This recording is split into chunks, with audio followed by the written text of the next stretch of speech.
Seja bem-vindo a mais uma série de 5 episódios do Bíblia Fala. Estamos aqui diariamente consigo, quer pela Rádio RCS, quer pelo Hope Channel Portugal.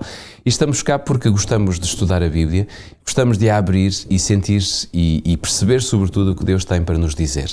Temos vindo a falar das epístolas de Pedro, temos vindo a estudar com o Pedro Esteves aquilo que Pedro escreveu, quer na primeira, quer na segunda epístola, e por isso lanço-lhe o desafio, se tiver a sua Bíblia consigo, abra a sua Bíblia em segunda de Pedro, segunda epístola de Pedro, para logo no capítulo 1 lermos os primeiros 3 versículos. Segunda de Pedro, capítulo 2, não capítulo 1, capítulo 2, versículos 1 a 3, assim é que é.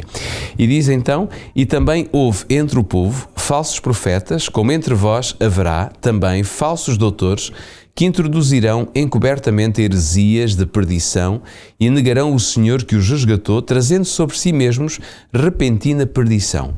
E muitos seguirão as suas dissoluções, pelos quais será blasfemado o caminho da verdade. E por avareza farão de vós negócio, com palavras fingidas, sobre os quais já de largo tempo não será tardia a sentença e a sua perdição não dormita. Pedro, esta passagem é uma passagem de advertência que nós vemos aqui. Como é que nós podemos entender esta passagem de advertência que Pedro nos mostra aqui e, ao mesmo tempo, qual seria a obra que nós podíamos ver por esta passagem destes falsos mestres? A verdade é que Pedro reconhece que a Igreja, já nesta fase, tinha que enfrentar este perigo de ter, por um lado, falsos profetas, por outro, falsos mestres ou doutores, no fundo, falsos professores, o ensino ser falso. E os falsos profetas, que seriam, portanto, homens ou mulheres, que falariam como se Deus lhes tivesse dado uma mensagem, que é essa a missão dos profetas, e no entanto seriam falsos, ou seja, estariam a enganar as pessoas, uma vez que a mensagem que trariam à Igreja, ela claramente não vinha da parte de Deus. Talvez, em primeiro lugar, dizer que isto nos ajuda a compreender do que, ao contrário do que eventualmente pensemos, esta Igreja primitiva, como muitas vezes se chama no mundo cristão, portanto a Igreja das primeiras décadas, digamos, a Igreja que ainda usufruiu do ministério direto daqueles que foram os discípulos de Cristo. Claro, Pedro é um dos principais, ou João, ou o apóstolo Paulo, que foi depois chamado por Jesus. É natural pensarmos que esta Igreja, nos primeiros anos, ela viveu tempos de grande apogeu e entusiasmo espiritual, claro, com o ensino direto dos apóstolos, mas a verdade é que diversos problemas, perigos e desafios espirituais já existiam nesta Igreja.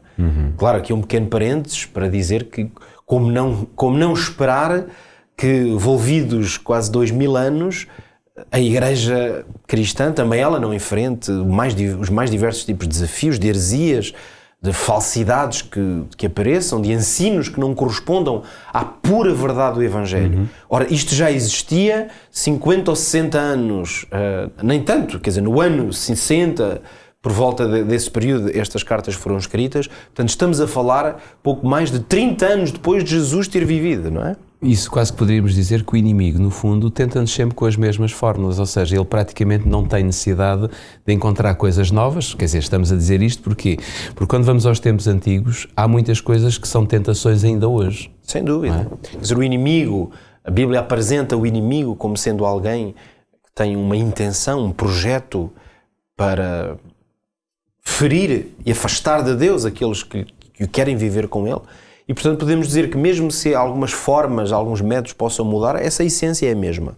Portanto, e a Igreja, e sobretudo o que tem a ver com lidar com a Palavra de Deus, o ensino correto, aquilo que nas palavras que leste o apóstolo chamou o caminho da verdade, o grande método do inimigo é sempre encontrar meios para afastar as pessoas desse caminho. E um dos meios, sem dúvida que já existia, portanto, neste período tão inicial da Igreja cristã e que com certeza se mantém, é usar pessoas que aparentemente são grandes defensores desse caminho, porque são pessoas que vão ensinar sobre a palavra, sobre Jesus, sobre a verdade, vão profetizar, quer dizer, vão trazer mensagens da parte de Deus e, portanto, não estamos a falar de pessoas que vêm de fora. Claro.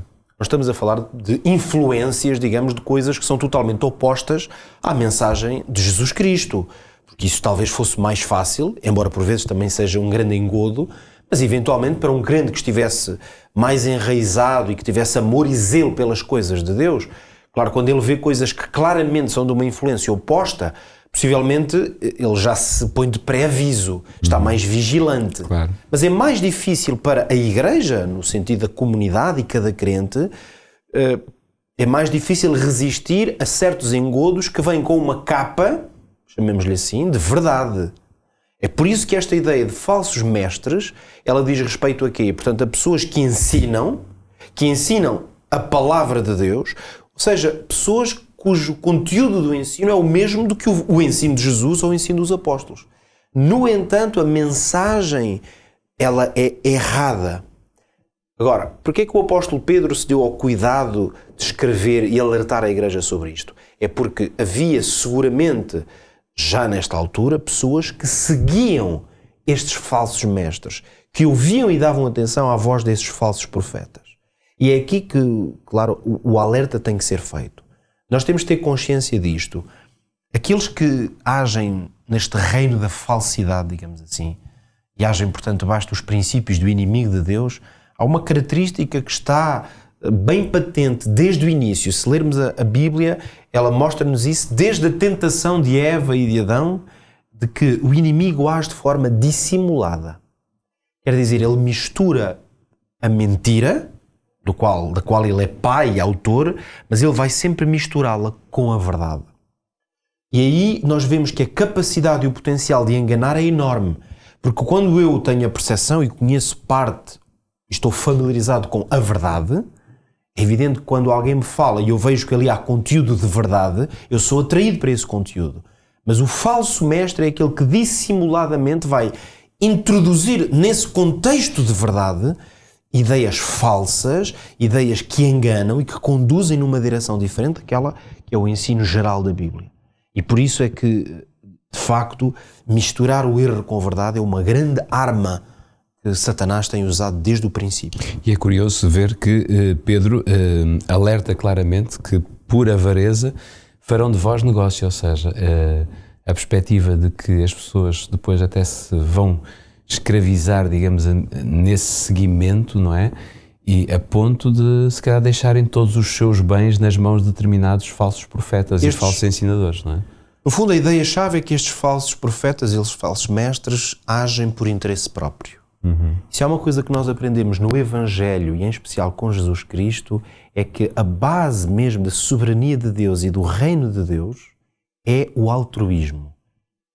Isso deve manifestar-se na vida do crente, aliás, em todas as dimensões. E em especial na vida daqueles que ensinam, que têm papéis de responsabilidade maior.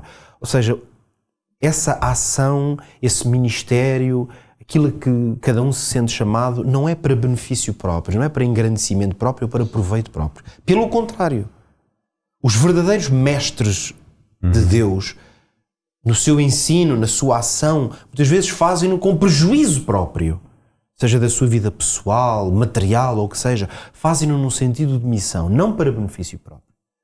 Ora, é por isso que uma das maneiras mais claras de entender o conceito e a prática do falso mestre, do falso professor, do falso pastor, do falso profeta, é aquele que se percebe que no fim de contas tem um interesse próprio. Esse interesse próprio, aliás, não tem que ser medido em bens materiais. Muitas vezes esse interesse próprio ele pode ser medido no sentido de uma pessoa que quer mostrar-se, quer ganhar evidência, quer estar acima dos outros, quer mostrar a sua sabedoria. Quer dizer, é por isso que isto, na verdade, temos que o admitir, é um engodo que está... Claro. Pode atacar qualquer pessoa, porque muitas vezes o interesse próprio que nos pode motivar ou ganhar espaço no nosso coração pode ser esse interesse em colocar-me acima dos outros. Ora, o verdadeiro servo de Jesus Cristo é aquele que se quer colocar na posição de Cristo, que é na posição de servir. E nós temos que estar, portanto, muito alerta.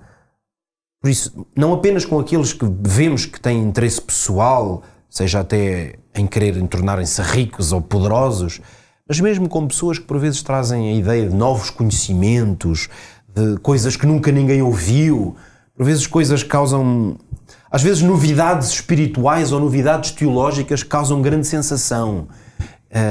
Nós aí percebemos que, por vezes, essa espécie de adrenalina teológica, a adrenalina espiritual que alguns trazem, causando grande espanto com as coisas que dizem, nós temos que estar muito alerta. Se não temos, muitas vezes, nessas tendências, uma vontade de um protagonismo, às vezes parece que a simples e pura verdade do Evangelho já não chega. Então os crentes temos que estar alerta em relação a isso, ainda hoje. Obrigado, Pedro. Este é o alerta que o apóstolo Pedro nos deixou nas Sagradas Escrituras, em 2 de Pedro capítulo 2. Este também é o alerta que queremos deixar neste dia, para que você possa sentir esta vontade de olhar para cima, de olhar para Cristo e ver o que Cristo tem para lhe dizer e seguir não apenas não tanto os homens, mas seguir sobretudo o caminho que Cristo coloca na sua direção. Fique, pois, com esta certeza que amanhã estaremos de volta. Nada mais por hoje. Conte connosco neste mesmo lugar, a esta mesma hora, aqui na Rádio RCS e no Up Channel Portugal. Até lá.